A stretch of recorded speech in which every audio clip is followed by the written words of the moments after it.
change juste les droits pour essayer de faire en sorte Ouais, que... mais peut-être qu'en attendant, on peut se présenter, Estelle.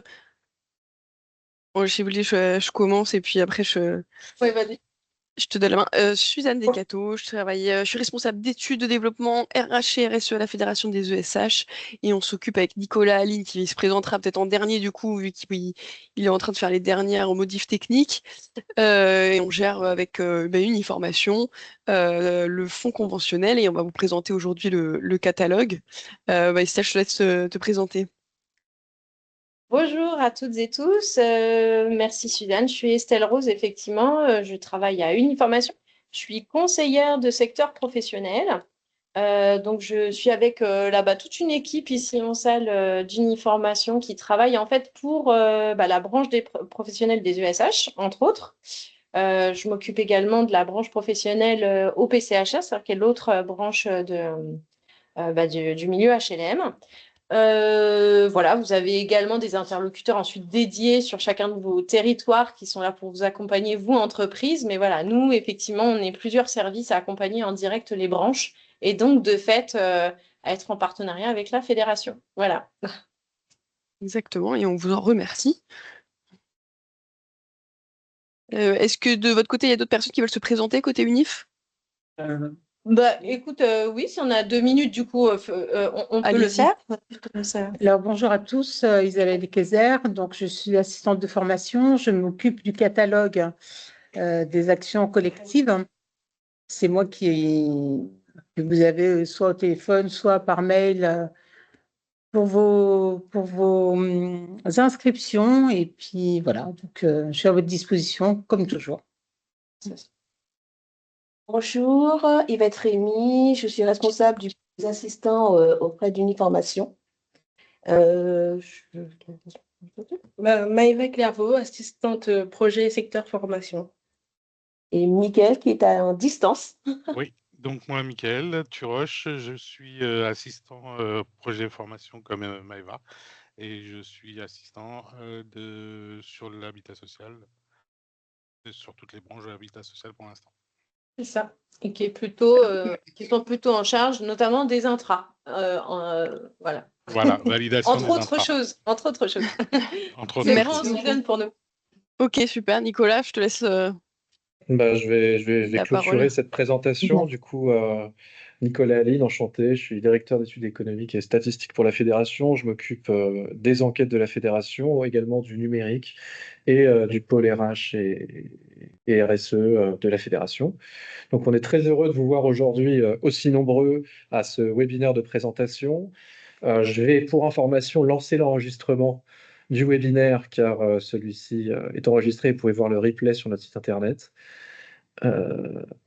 où il est déjà enregistré. Bon, bah, c'est super. Et voilà. Juste avant peut-être de laisser la main à Estelle, bah, je voulais peut-être vous présenter notre site internet où vous allez retrouver en synthèse nos formations. Donc là, hop, si j'arrive à faire ça. Donc ça, c'est la page du fonds formation. On la maintient à jour au fur et à mesure.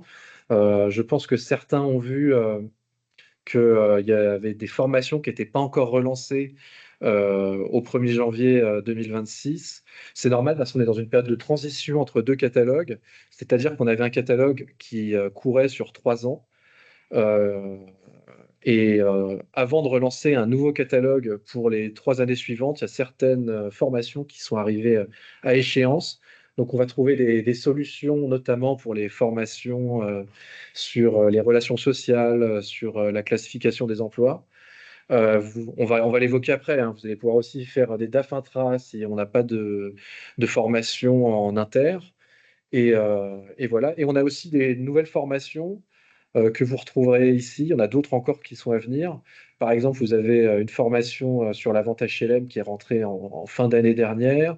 Il y en a une sur l'IA qui va arriver. À chaque fois, j'ai mis une petite étoile pour les mettre en avant. Vous avez celle sur les RPS qui sont rentrées en fin d'année dernière. Vous avez une sur Le verdissement de la commande publique, qui va être une obligation légale, l'obligation légale entrera en application à la mi-année 2026.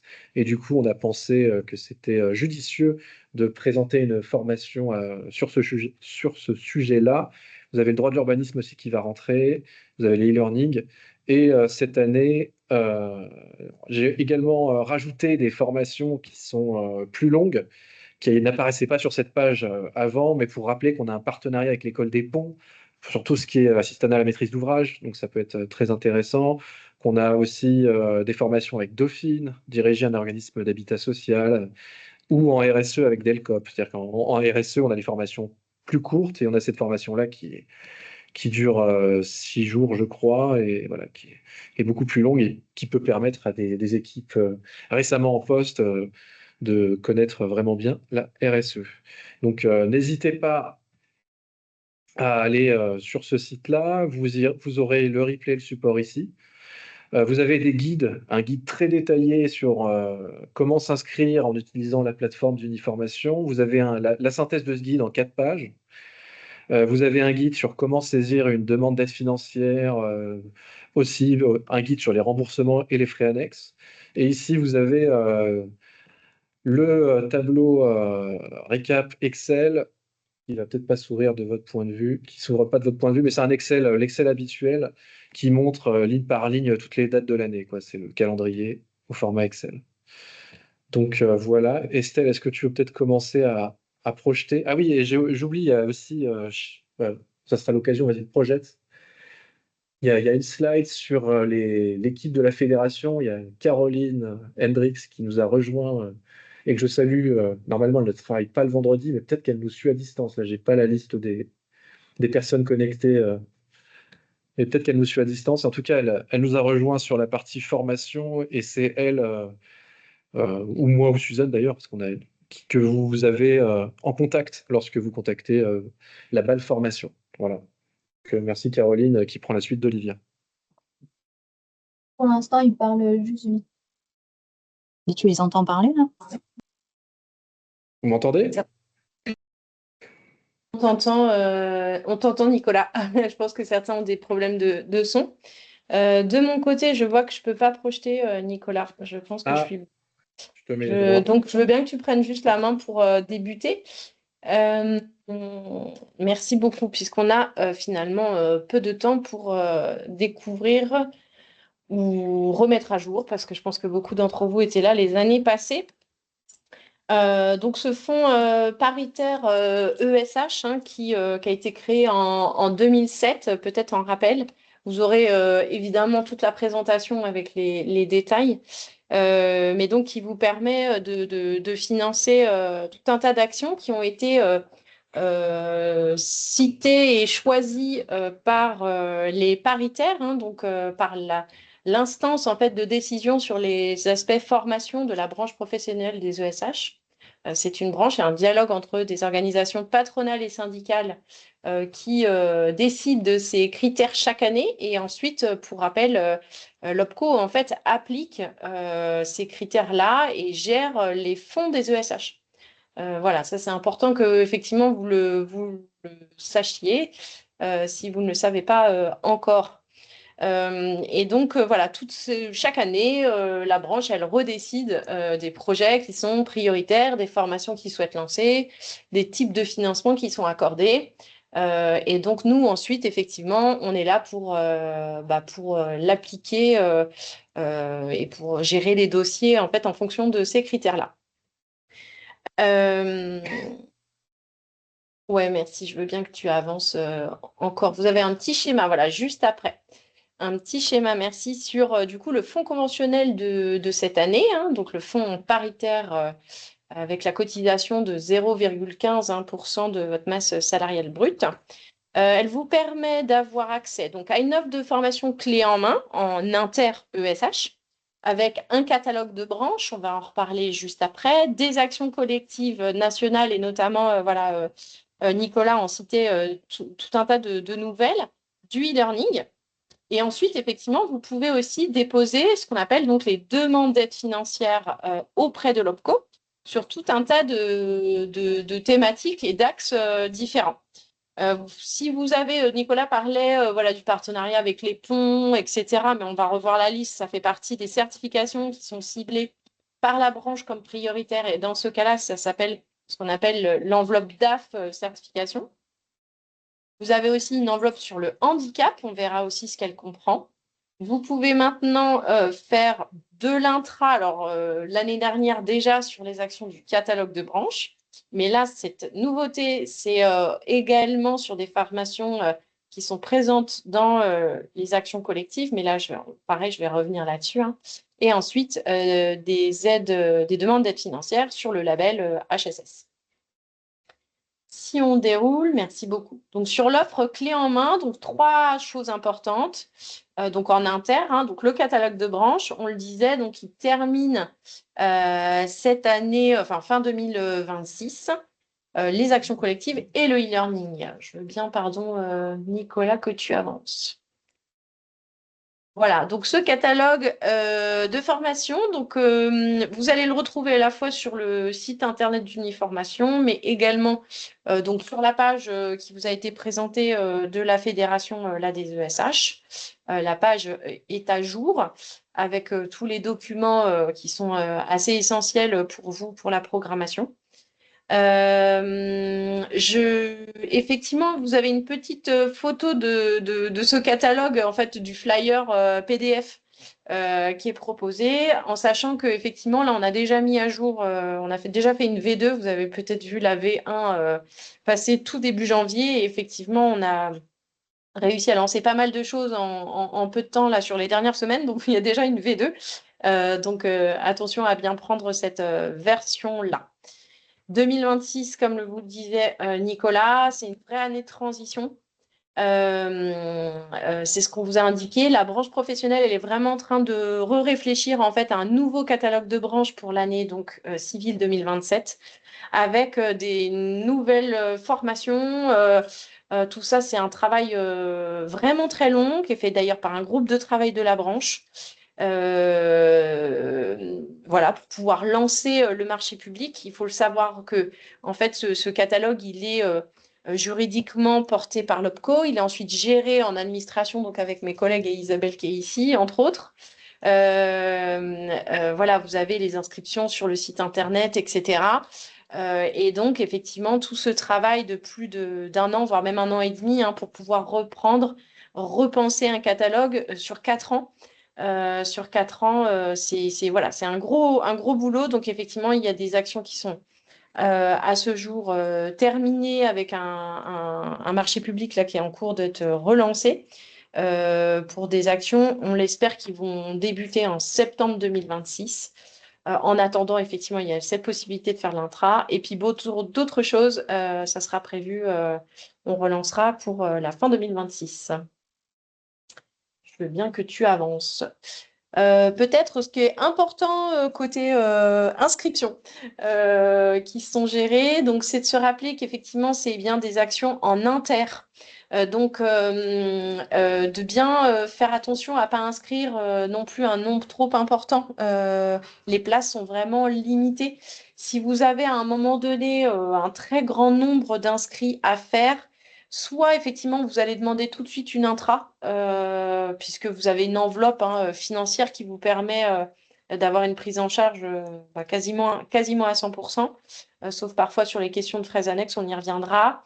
Et sinon, écoutez, vous prenez effectivement contact avec nous pour pouvoir voir ce qui est envisageable, ou alors peut-être de lisser les stagiaires sur peut-être plusieurs sessions, sur plusieurs dates. En dessous de 4, les sessions sont annulées. En général, il y en a très peu sur ce catalogue-là, tant mieux, ça veut dire que ça marche. Voilà, c'est surtout ça qui est important. Et s'il y a des souhaits aujourd'hui des inscriptions ou de modification de date, à ce jour, vous êtes obligé effectivement de prendre contact avec nous pour qu'on puisse le faire pour vous. Mais sachez que ça, c'est des choses qui ont été remontées, bien sûr, en interne. Et il y a pas mal de choses, on l'espère, qui évolueront 2026-2027, à la fois sur la présentation de la page web, sur aussi, on espère, les modalités et l'autonomie que vous allez pouvoir avoir sur notre site internet. On sait que c'est pas facile pour vous et du coup, de fait, pour nos services derrière qui doivent faire des actions de modification, parfois d'inscription, qui sont pas très fluides. Voilà. Et on s'en excuse, mais voilà, c'est en cours de développement de notre côté. Voilà. Je vous laisse voir. Je vois qu'il y a des messages, Nicolas, pardon, je fais un aparté, mais n'hésitez pas à me dire s'il y a des questions ou à les écrire, hein, du coup, puisqu'on ne vous voit pas. Et puis, Moi, je voilà. ne vois pas Je le crois que chat, vu que je partage l'écran en plein écran, je ne vois pas le chat. Moi, je vois le chat D'accord. pour l'instant, il n'y a pas de Bon, questions. bah, Suzanne, merci. Système de l'aménagement spécifique pour les structures d'outre-mer. Ah, si, il y en a une, a priori. Alors, les horaires adaptés, oui, on peut le penser. Là, tout va dépendre effectivement du nombre un peu de personnes aussi qui veulent s'inscrire. N'hésitez pas, là pour le coup, comme c'est effectivement une demande un peu spécifique, on peut éventuellement l'envisager. Là, en tout cas, aujourd'hui, tel que c'est construit, on a plutôt des sessions, alors soit en présentiel, souvent, bah, c'est même uniquement à Paris, hein, si je ne me trompe pas. Et puis, à distance, ça peut s'envisager, je pense. Mais voilà, faites-nous un petit mail pour qu'on voit ce qui est faisable, avec surtout la thématique, bien sûr, qui est demandée et le nombre de stagiaires, pour qu'on voit ce qui est faisable. Alors, moi, je vais répondre à Mme Guido. Bonjour.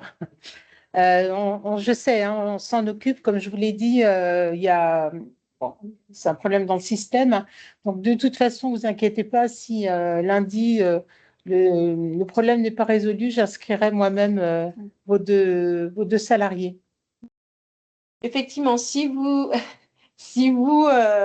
n'arrivez pas, effectivement, ben, Isabelle, elle est là et pour répondre à vos besoins. Il faut savoir pourquoi on parle de numéro de sécurité sociale là dans le chat et d'ailleurs sur la présentation également.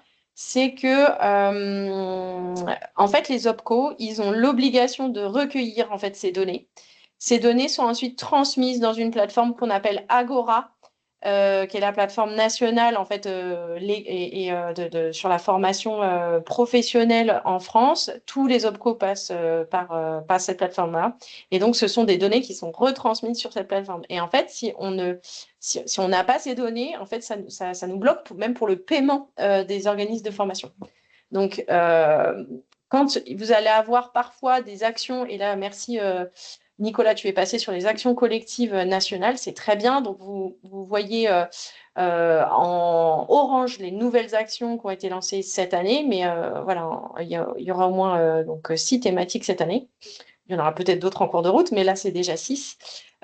Pour certaines de ces actions, quand ça ne passe pas par notre site internet, on va vous demander, la fédération ou bien l'organisme de formation qui va inscrire le participant, à un moment donné, va vous demander notamment le numéro de sécurité sociale du salarié. C'est normal, malheureusement, parce qu'il faut nous le donner pour qu'ensuite on puisse payer l'organisme de formation. Voilà, ça, il faut le savoir. N'hésitez pas à revenir nous voir si vous avez besoin.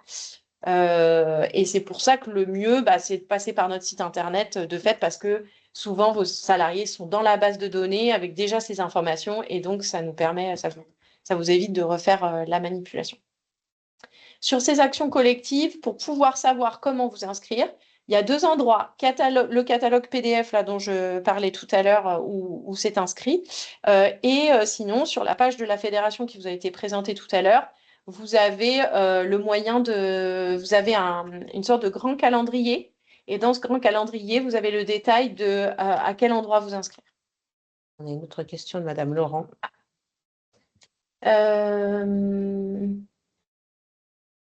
Les formations avec Mysteria en intra peuvent être prises en charge. Alors, à ce jour, non, ça n'a pas été pensé par la branche. Je ne vois pas de quelle formation. Enfin, moi, en tout cas, sur le fonds conventionnel, je n'ai pas eu écho spécialement de formation sur ce sujet. Je sais qu'il y a un partenariat, effectivement. Nicolas, ou Suzanne, est-ce que vous pouvez en dire 2 mots, peut-être? J'ai pas vu la question, mais effectivement, la fédération a... Ouais, je t'écoute. montées avec Mister IA en intra peuvent être prises en charge par Uniformation. Donc, il y a un partenariat, mais est-ce qu'il y a des... Pour l'instant, non. Il faudrait peut-être ouvrir une DAF comme la DAF Handicap, une DAF IA, mais c'est quelque chose à vraiment discuter au niveau de la branche. Pour l'instant, on a déployé une formation qui s'appelle Déployer l'IA dans les ESH, qui revient sur tout le réglementaire, l'IA Act, et qui est plutôt à destination des DSI et des DRH. En ce qui concerne l'IA, la façon dont ça va s'intégrer dans l'entreprise, ça dépendra vraiment des métiers. Et pour traiter ça, et sachant qu'on a 38 000 salariés, on met en place des webinaires réguliers qu'on appelait Semaine ESHIA, où chaque jour, pendant 1 heure, on essaye de s'attaquer à un métier ou à un cas d'usage, ou à plusieurs cas d'usage, pour voir concrètement comment on met en place l'IA dans ces métiers-là. Donc, c'est la voie qui a été prise. Voilà. Je ne sais pas si Suzanne, si tu veux compléter. Non, c'est très clair. Merci beaucoup. Donc voilà, les actions qui sont en cours, donc le droit de l'urbanisme, la consultation en fait est actuellement en cours. Je pense que elle verra le jour fin février. Voilà, et les inscriptions là sur ces 6 formations seront accessibles à fin janvier normalement sur notre site internet. Voilà, on a une petite semaine encore de délai juste pour pouvoir le publier sur notre site internet. Il y a une question. Il y a encore une question. Alors, pourquoi ne pas mettre toutes les dates de formation pour toute l'année pour les formations? Actualité. Gestion locative ou attribution. Oui, alors ça fait partie effectivement de ce qu'on vous disait tout à l'heure, c'est-à-dire qu'on est limité en marché public à la fois en date et en plafond. Vous devez le savoir, je sais que vous gérez aussi pas mal de marchés. Et donc, du coup, par rapport en tout cas sur actualité, je ne sais plus lequel, maîtrise d'ouvrage, je crois. On n'a effectivement qu'une seule date, on ne peut pas faire plus parce que sinon on atteint le plafond. Et donc c'est pour ça, c'est gestion locative. Merci. Et quand il est écrit effectivement, sinon que le marché est à relancer, eh bien on attend en fait la prochaine consultation. Donc oui, de fait, ça nous permet de faire le lien avec les intras. Sur ces actions-là, sur lesquelles il n'y a pour le moment pas de date, vous pouvez tout à fait faire des intras avec donc l'organisme de formation qui était référencé sur le précédent catalogue jusqu'au moment, entre autres là sur Actualité, voilà, c'était AFPOS, mais ce n'était pas les seuls. Et jusqu'au moment où on aura un nouveau titulaire avec ce nouveau marché, on ne sait pas si ça sera encore l'AFPOS. Et donc, dans ce cas-là, là, on vous transmettra des informations. Il faudra faire des intras avec le nouvel organisme de formation, de fait, puisqu'on garde la logique d'avoir une intra sur le catalogue. Donc, si la formation catalogue change, de fait, votre intra va changer. Voilà. Donc, sur toutes les formations, effectivement, où dans le calendrier, c'est indiqué, je ne sais pas, Nicolas, si tu peux montrer peut-être le calendrier, où c'est indiqué que c'est en cours de marché, etc., où il n'y a pas de date, c'est qu'effectivement, en tout cas, côté Uniformation, on est sur cet entre-deux. On n'a pas pu lancer de date à cause des plafonds et échéances du marché public. Voilà, peut-être vous montrer l'exemple. Merci beaucoup. Voilà, donc c'est ce calendrier-là qui est sur le site internet de la fédération qu'on a mis à jour. Vous pouvez le télécharger. Merci beaucoup. Télécharger le planning et l'offre au format Excel. C'est ça. Et ensuite, vous atterrissez sur ce tableau-là. Et donc, les formations là, qui ont été surlignées en bleu, c'est celles sur lesquelles vous pouvez continuer à faire de l'intra jusqu'à titularisation du nouvel organisme de formation. On est désolé de cette petite passation en fait, entre les deux marchés. Voilà, voilà. On fait là ce qu'on peut pour le relancer au plus vite pour vous, pour répondre aux besoins. Jusqu'à quelle date on doit lancer avec l'AFPOS? Donc, comme je le disais, alors je vous donne juste à la prochaine titularisation. Et donc là, vous avez un bon 6 mois pour pouvoir faire vos formations. Ensuite, les modules e-learning, donc là, effectivement, prévention de la corruption, RGPD et le module qui a été lancé l'année dernière, hein, Histoire, enjeux et contexte du logement social. C'est plutôt effectivement ce dernier e-learning, il est plutôt à destination des nouveaux salariés, mais ça peut être aussi des piqûres de rappel pour beaucoup. Il commence doucement à fonctionner, mais n'hésitez pas à transmettre auprès de l'organisme de formation là, des demandes d'inscription. C'est donc bien gratuit. On le répète, ces 3 e-learning sont gratuits, pris en charge, enfin gratuits pour vous, mais pris en charge par la branche professionnelle. Les demandes d'aide financière. Donc, les intras, on en parlait sur le catalogue. Ça, vous êtes maintenant habitués, je dirais. C'est forcément le même programme, le même formation, enfin le même titre intitulé objectif globalement de la formation, le même prestataire, les mêmes coûts. Votre conseiller emploi et formation, en fait, il a le récapitulatif de tout ça. Donc, si jamais quand vous faites votre DAF, de toute manière, si vous n'êtes pas tout à fait sûr que l'OF vous a fait le bon tarif, ne vous en faites pas, il va aller vérifier et si jamais c'est pas le bon tarif, il va dire à l'OF de vous refaire un devis au bon tarif, tout simplement. Sur la modalité, peut-être ce qui change. L'année dernière, et ça fait plusieurs années maintenant qu'il y a toujours des débats entre présentiel, distanciel. Là, la modalité, c'est de respecter ce qui est prévu au marché. C'est-à-dire que si vous avez une formation qui est prévue, par exemple, en FOAD dans le catalogue, ça peut être en FOAD ou bien en présentiel. Si par contre, dans le catalogue, il est qu'en présentiel, la branche a décidé que ça devait se faire obligatoirement en présentiel. Voilà.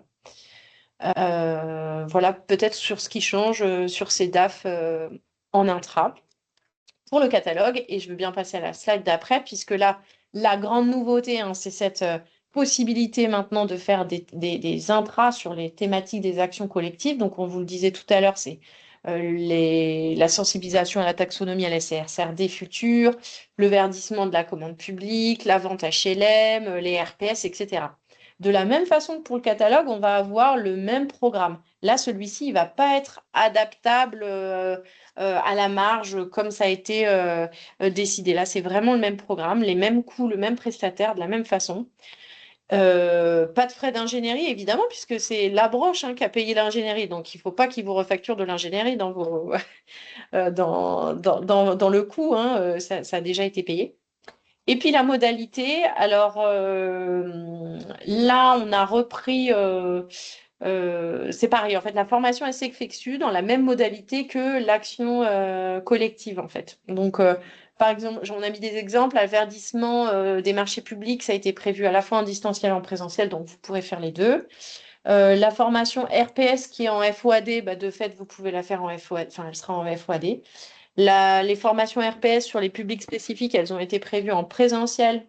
Donc, de fait, elles seront en présentiel et les frais annexes formateurs, du coup, comme pour le catalogue, sont pris en charge par la branche quand il y a un déplacement d'un formateur. Voilà, sauf les frais de salle et les frais de repas. Les DAF certifications. Donc là, vous avez une nouvelle certification qui a été modifiée par rapport à l'an dernier. C'est celle qui s'affiche en orange, numéro 14. 13 d'ailleurs, je vois. Pardon, j'ai dû... 13, on a mis 14, mais c'est 13 du coup, excusez-nous. Certification leadership et management, Paris Dauphine. Alors, c'est une spécialisation d'un master. Regardez bien, je ne l'ai pas trouvé sur ni le RS ni le RNCP, donc je pense qu'il n'est pas déposé. Mais voilà, c'est les éléments qu'on a pu retrouver. Sur le reste, pas de nouveauté sur cette enveloppe-là. C'est toujours 100% du coût pédagogique, dans la limite toujours de 8 000 € avec les frais annexes qui sont inclus. Donc, c'est 8 000 € par parcours en totalité. Je me fais un... Non, fini, vas-y, je t'en prie. Oui, non, je disais, et pour les DROM, par contre, effectivement, là aussi, il y a une dérogation de la branche pour pouvoir déplafonner au niveau des frais annexes. Et donc là, la seule demande qui est importante pour nous, c'est pour qu'on puisse programmer, c'est de nous dire combien de personnes et à combien vous estimez ces frais annexes pour que nous, on les bloque en comptabilité. Peut-être que vous ne le savez pas, mais en fait, l'OPCO, dans toutes ces actions-là, il va bloquer en comptabilité la somme qui est réservée pour l'action, avec le nombre de stagiaires, etc., pour être sûr qu'on ait les fonds disponibles en fait pour ces actions-là. Donc, de la même façon, pour les salariés de Rome, on peut bloquer en comptabilité pour être sûr de vous prendre en charge. Est-ce que je voulais juste mettre le focus sur Oui. le CQP gestionnaire d'immeuble qu'on est en train de redéposer, voilà, avec Suzanne et l'équipe RH et Uniformation, quoi. Bon. Voilà, donc pour votre Madame Duflo, pour votre question là sur le chat, donc oui, les frais annexes. Alors pour l'intra, ah oui, là vous parlez pour l'intra. Toc toc toc. Excusez-moi, j'ai un trou. Je vais vous répondre à ça si ça vous dérange pas en direct dans le chat, sinon parce que là j'ai un petit trou, je voudrais pas vous dire de bêtises sur l'intra, parce que là je parlais plutôt pour l'intra catalogue, mais Parce que ouais, sur les autres mers. ouais. Sur les outre-mer, la branche n'est pas vraiment décidée en fait là-dessus, donc je me demande si c'est pas si vous je ne sais pas si vous avez mon email, mais sinon, je vous le donnerai à la fin pour que vous puissiez nous envoyer un mail et qu'on regarde la question, parce que je crois que la branche, elle n'a pas vraiment précisé ça, en fait. C'est peut-être un loupé de notre part, on est désolé. Il faut qu'on revoie avec la branche là-dessus. Pour la DAF handicap, pas de nouveauté. Par rapport à l'année passée, on est toujours sur... voilà, on transmet toujours... hein, alors les DAF, c'est vrai que je n'ai pas rappelé le principe, hein, mais quand on fait son dossier, c'est un mois avant, la formation au moins, pour qu'on ait le temps d'être bien sûr que tout soit correct pour qu'on puisse vous prendre en charge. Parce que bah, sinon, ce qui peut se passer, c'est qu'on a s'il y a une coquille sur le dossier et que finalement vous engagez la formation, qu'elle se déroule et qu'en fait après on vous dise bah non, désolé, ça ne peut pas être pris en charge, vous allez être en difficulté. Donc ça nous permet à la fois nous d'instruire, de vérifier, comme on vous le disait, que les critères de la branche professionnelle ont bien été respectés, entre autres. Par ailleurs, bah, vous imaginez bien qu'il y a 15 branches professionnelles, donc il y a autant de dossiers d'entreprises, c'est-à-dire 155 000 entreprises à l'OPCO. Donc forcément, les équipes, elles doivent aussi avoir ce temps-là aussi pour instruire tous les dossiers dans les temps. Donc merci de bien respecter ces mois en fait de délai avant le démarrage de l'action. Une fois que vous avez transmis cette DAF-là, donc sur le handicap, pardon, j'y reviens, c'est toujours soit pour alors ça peut être toute thématique pour une personne qui serait en situation de handicap, donc là c'est une personne qui aurait une RQTH ou qui serait en inaptitude ou restriction d'aptitude, pardon, dans un cadre de réorientation professionnelle ou d'évolution professionnelle. Et puis, ça peut être aussi sur des thématiques handicap, mais pour tous les collaborateurs. Donc, c'est-à-dire, voilà, je ne sais pas si vous avez un projet en interne sur le handicap et que vous avez envie de former les collaborateurs, vous pouvez le faire dans le cadre un peu d'une politique handicap de votre entreprise. La seule chose qui vraiment est importante là-dessus, c'est que les actions de sensibilisation ne peuvent pas être financées par les OPCO, c'est interdit. Donc, si jamais il y a un doute sur la nature en fait de votre action, ça passe auprès de notre juriste interne qui regarde l'éligibilité de votre action. Et on le sait, malheureusement, il y a des actions qui parfois ne sont pas finançables. Donc, une action de formation, on est vraiment avec des objectifs pédagogiques, avec une évaluation à la fin, on est sur un séquençage, on a voilà, bon, tout un tas de choses que vous connaissez. Et bien sûr, les formations Calliope, là aussi, les OPCO, ils ont un cadre légal et on ne peut de toute manière prendre en charge que des actions Calliope. Une question sur le CQP. Le CQP technicien patrimoine avec la FOS peut être financé via une DAF certification. Je pense que ça ne fait pas partie de la liste, ce CQP technicien de patrimoine. Non, je fais pas mais ça partie de la doit pas liste. être Oui, ça doit être un titre professionnel, je pense. Je vais me le noter quand même, mais il ne fait pas partie de la liste, non. Titre technicien de patrimoine de l'AFPOLS. Bon, de toute façon, au fur et à mesure, on remonte quand même vos retours, hein. Voilà, pardon, je me le notais.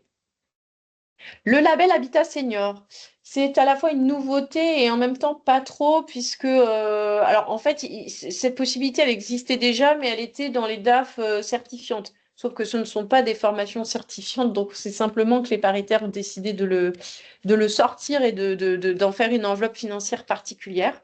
C'est toujours la possibilité, hein, de financer les formations qui vont vous permettre d'avoir le label. Donc, il n'y a que 3 formations qui vous permettent d'avoir le label pour en avoir discuté du coup avec Delcop. C'est sensibilisation au vieillissement des locataires dans l'habitat social de 1 jour, connaître les spécificités des locataires seniors et entretenir une relation de proximité avec eux 2 jours, et mettre en œuvre le label de 1 jour. Pour faire une DAF, c'est toujours 4 participants minimum, comme pour toutes vos DAF de toute manière. Et donc là, pas de frais annexes, pas d'autres, voilà, pas de frais de salle, etc. Et les plafonds, c'est 8 formations maximum par entreprise et par an. Donc, je dirais toute formation confondue, hein. C'est pas 8 de chaque, c'est bien 8 au total.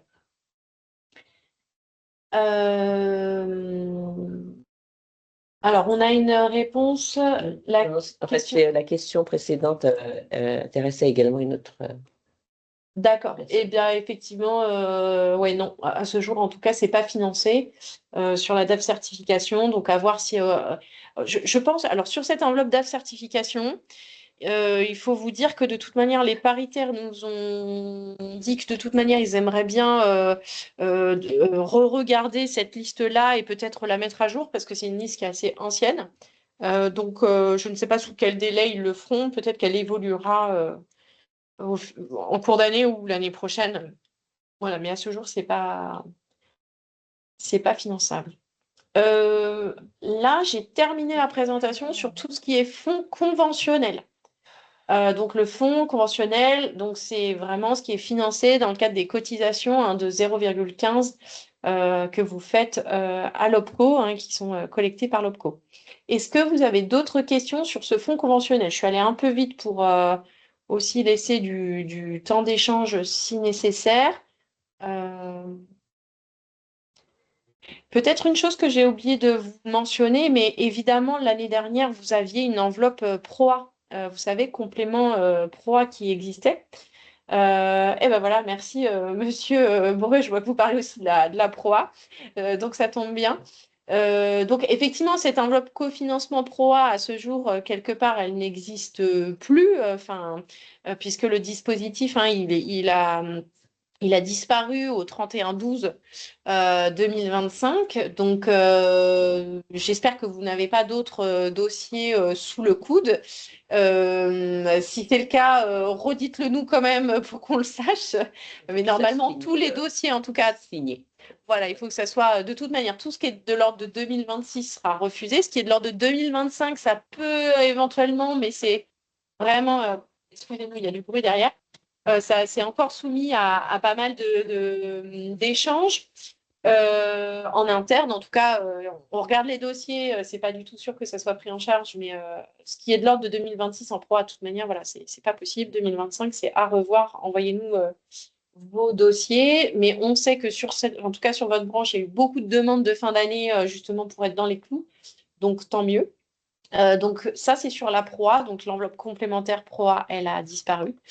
Ce qui remplace la PROA, hein, c'est la PREC, la période de reconversion, qui peut être interne ou externe. Je ne sais pas si vous êtes un peu au fait de ce nouveau dispositif. Aujourd'hui, on n'a pas de toute manière les décrets d'application, toujours pas. Donc, en réalité, si on a des dossiers, on ne pourra pas les prendre en charge à ce jour. Votre branche est en train de réfléchir et donc je pense que ça prendra peut-être un petit peu de temps, mais à savoir comment aussi utiliser ce dispositif, comment est-ce que c'est pris en charge sur les fonds conventionnels, etc. C'est des sujets qui ne sont pas du tout encore abordés ni tranchés. Donc là-dessus, je ne peux pas vous donner d'informations, mais de toute manière, vous aurez des informations forcément, que ce soit de notre part, soit effectivement de la fédération dans les mois à venir, quand les choses se seront un petit peu éclaircies. Voilà pour la PREC et la PROA. Il y avait deux Alors, il y a 2 questions. L'actualité des attributions ne fait plus partie de ces dispositifs. Donc, j'imagine que c'est l'action au catalogue dont vous parlez. L'action catalogue, comment? Pour l'instant. C'est ça, donc, merci, oui. Ça fait partie des lots donc, qui sont en cours d'être relancés, donc avec on espère vraiment qu'on ait des sessions à partir de septembre prochain. En attendant, faites une intra, Madame Picard, si vous le pouvez, c'est le mieux avec l'AFPOL sur ce sujet, parce que pour le moment, voilà, on n'a pas de nouveaux titulaires sur cette action, pardon. Pour les certifications, peut-on récupérer l'ensemble des programmes, notamment celui sur le management avec Dauphine? Je ne l'ai pas retrouvé sur le site internet. Oui, celui-ci, effectivement, il est très difficile à trouver. J'y ai passé aussi beaucoup de temps. Oui, peut-être, je ne sais pas, Nicolas, si on peut avoir ou peut-être sur ton site internet, mettre des liens ou quelque chose. Ouais, on va faire ça. On va mettre à jour le site. D'accord. Programme sur les certifications. D'accord, donc voilà. Alors, prise en charge pourrait-elle se faire a posteriori si une formation remplit les conditions de la PREC, mais a déjà débuté? Ah, très bonne question. En fait, en réalité, on ne le sait pas parce qu'on n'a même pas les décrets d'application. Donc, on ne sait, je suis désolée, je sais même pas, je peux même pas répondre à votre question. En fait, on a fait nous, du coup, en interne, si vous voulez, dans les OPCO, on essaye de se tenir prêt pour l'arrivée de ce nouveau dispositif. Donc, fin décembre, on n'avait toujours pas le CERFA qui allait vous permettre de faire, pour vous donner un peu la teneur, on n'avait toujours pas le CERFA de l'État qui nous permet de faire les dossiers. Donc, voilà, on attend vraiment des éléments. On a fait tout un tas de calculs vis-à-vis des prises en charge, etc. Mais c'est sur la base en fait, des éléments vraiment prévisionnels qu'on avait. Donc ça même, moi, je vais pas vous les communiquer parce que ça risque d'être certainement modifié bientôt. Donc là, je suis désolée, Madame Sabat, je peux pas répondre à votre question. Je ne le sais pas. Pour le moment, on ne sait pas du tout.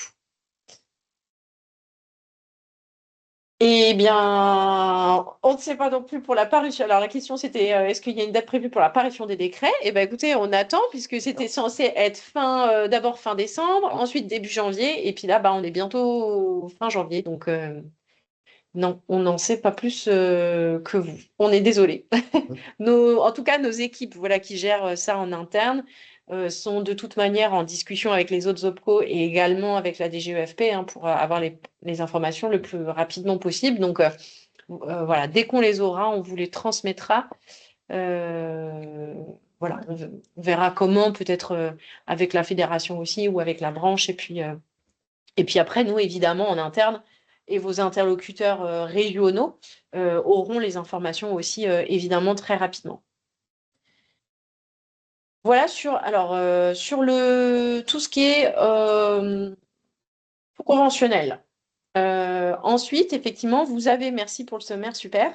Vous avez d'autres fonds qui sont à votre disposition, dont on voulait simplement rapidement vous présenter. Donc, vous avez le plan de développement des compétences, mais ça qui est réservé pour donc les entreprises de moins de 50 salariés, avec un catalogue national dédié et une enveloppe financière qu'on appelle le PDC moins de 50. On pourra revenir dessus. Pour les plus de 50 et les moins de 50, vous avez un plan aidant au numérique pour des salariés qui auraient vraiment une fonction d'accompagner au numérique des publics. Donc, c'est un peu particulier. Je ne sais pas si vous avez des personnes qui le font dans vos entreprises. Ensuite, les fonds d'alternance. Vous avez ensuite le congé de formation économique, sociale, environnementale et syndicale, le fameux CEFES. Également, il nous reste 10 minutes. Donc, ce que je vous propose, Nicolas, si tu peux aller directement peut-être sur le PDC moins de 50 en slide 19, je veux bien, super. Merci. Sur le catalogue, donc uniformation, donc réservé aux moins de 50 salariés, bah voilà, vous avez des formations un peu toutes thématiques, hein, vraiment toutes thématiques, plutôt des formations, je dirais, très transverses, qui peuvent répondre aux besoins de tous, hein, puisque je vous le rappelle, c'est 55 000 entreprises et et pour beaucoup, hein, d'ailleurs, c'est vrai que je ne voulais pas repréciser, mais l'OPCO Uniformation, c'est 15 branches professionnelles, mais c'est à 82% de nos adhérents, donc des 55 000, c'est des entreprises de moins de 11 salariés.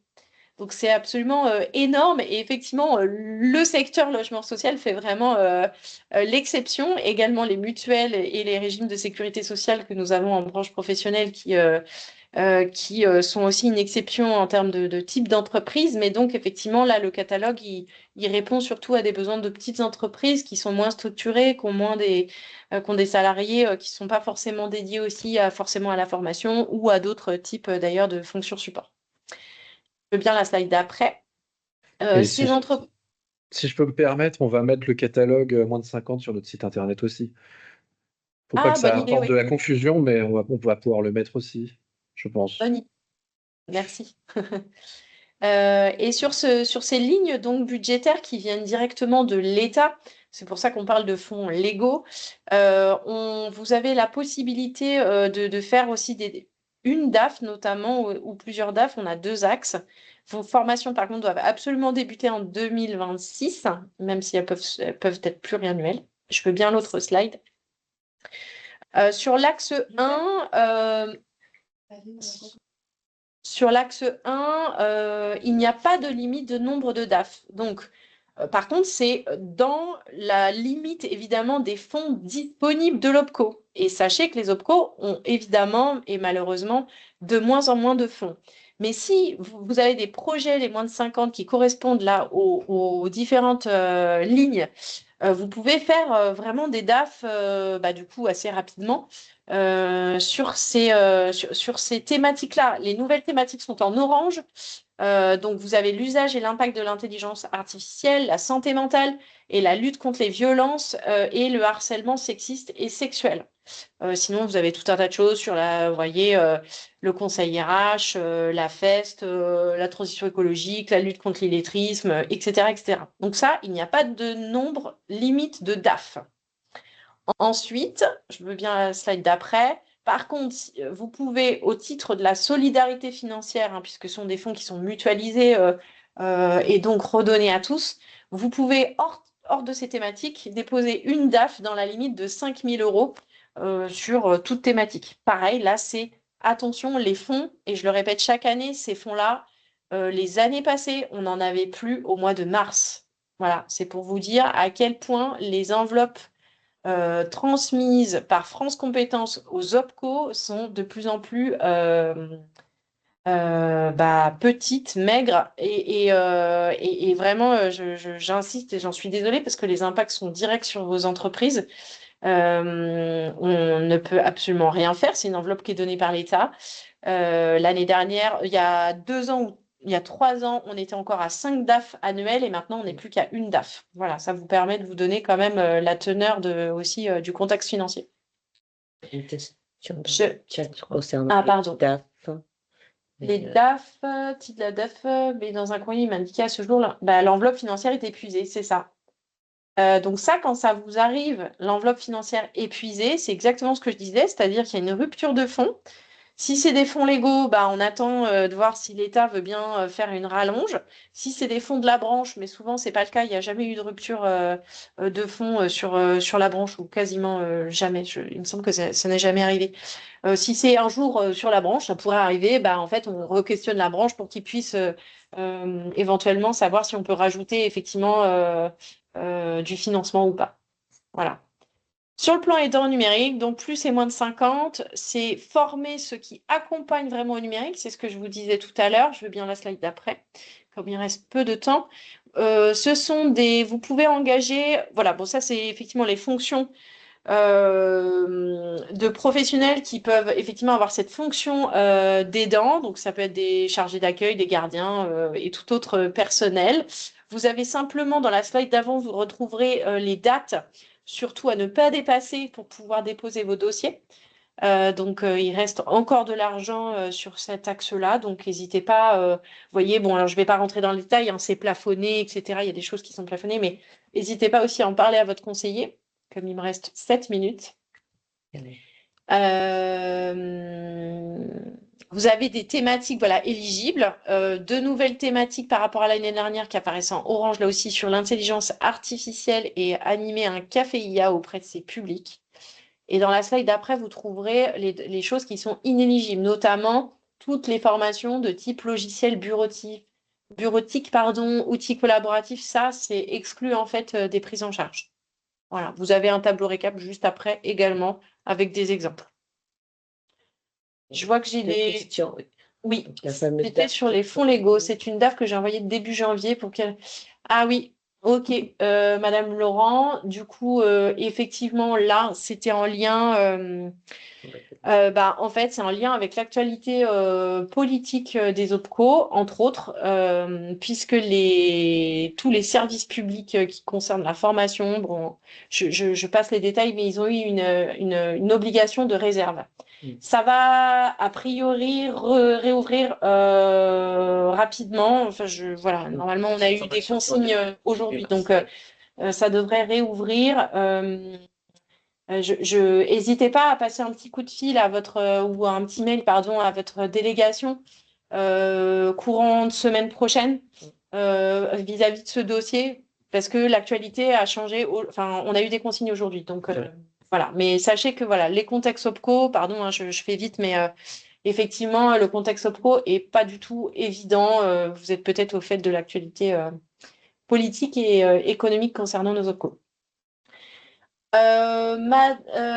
Santé mentale est-elle accessible pour plus de 100 enfants en intra avec une demande de prise en charge? Eh bien, alors, merci pour votre question. Sur les fonds légaux tels que je vous l'ai présenté, du coup, non, puisque là, c'est vraiment réservé aux moins de 50. Sur les fonds,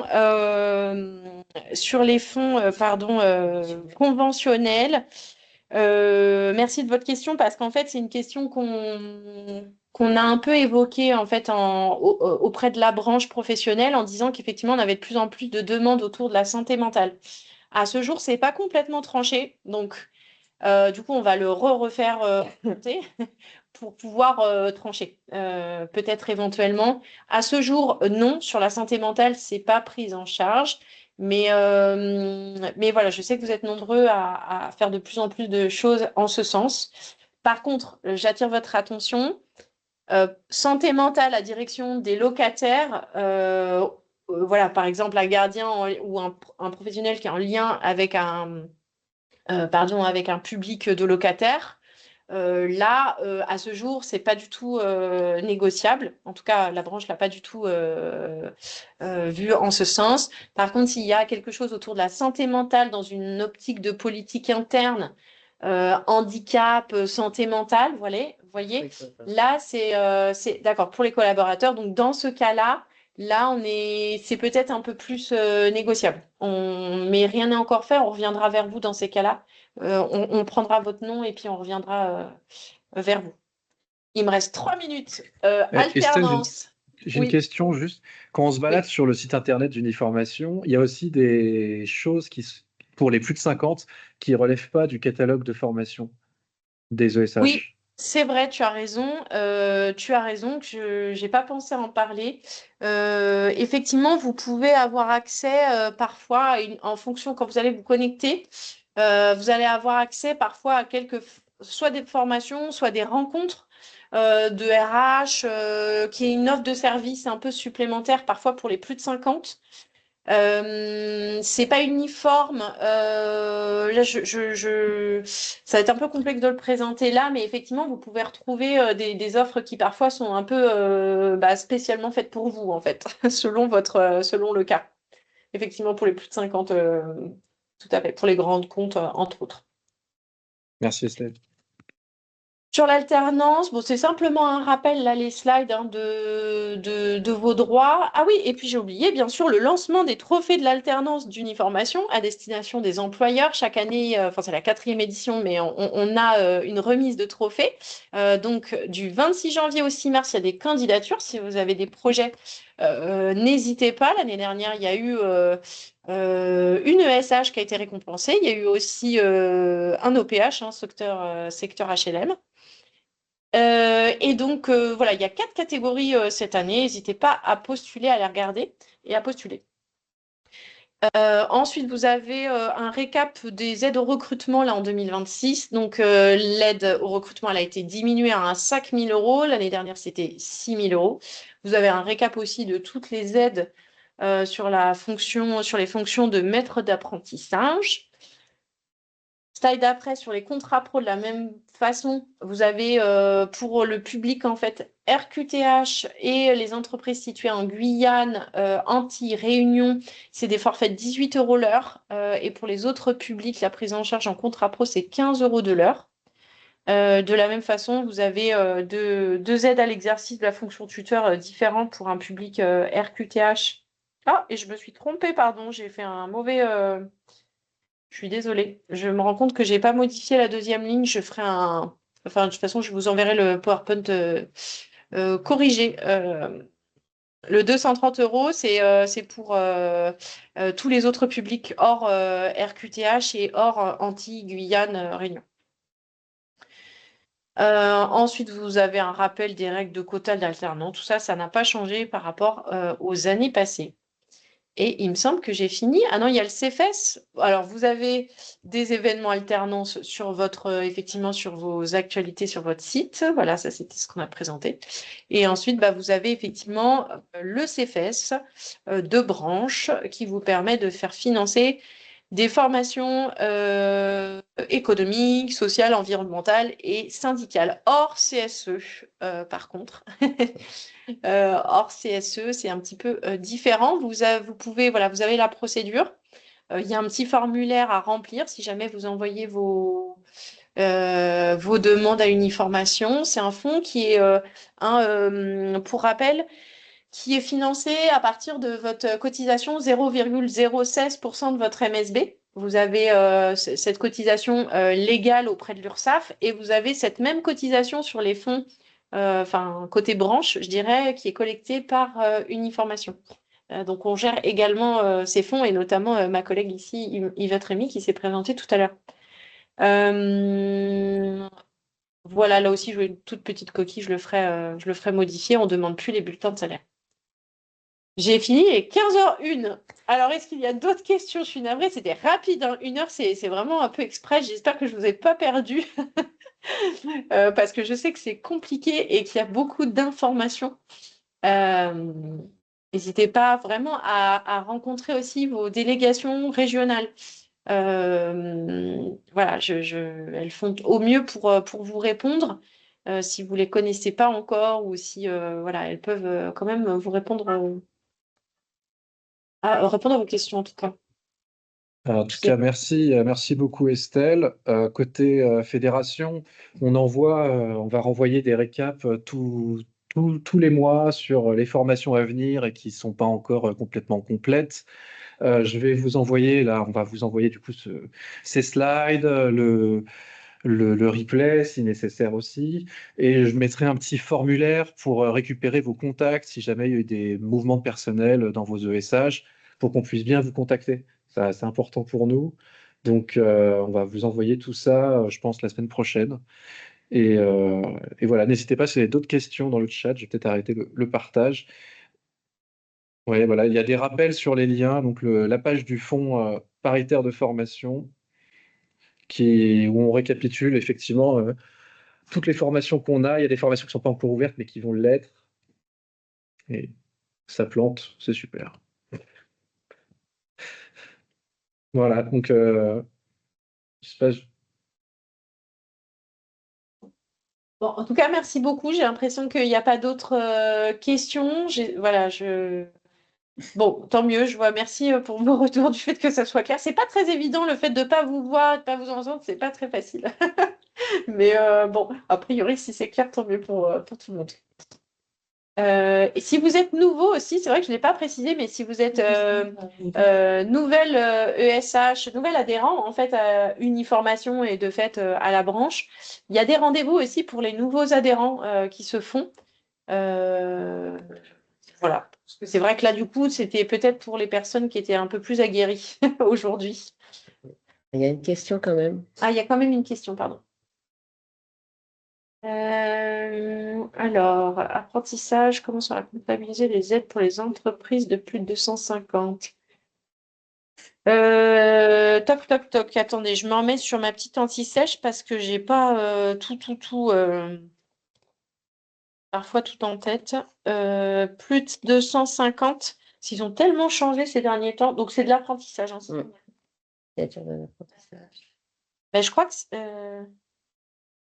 et ben, je crois que plus de 250, du coup, il n'y a plus d'aide.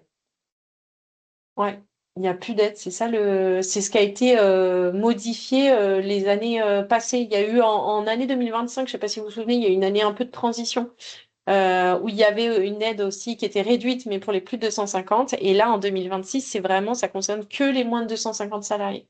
Donc là aussi, effectivement, vous voyez, enfin voilà, ça donne le ton, comme je vous le disais, sur les financements de la formation professionnelle en 2026. Donc je suis navrée de la mauvaise nouvelle.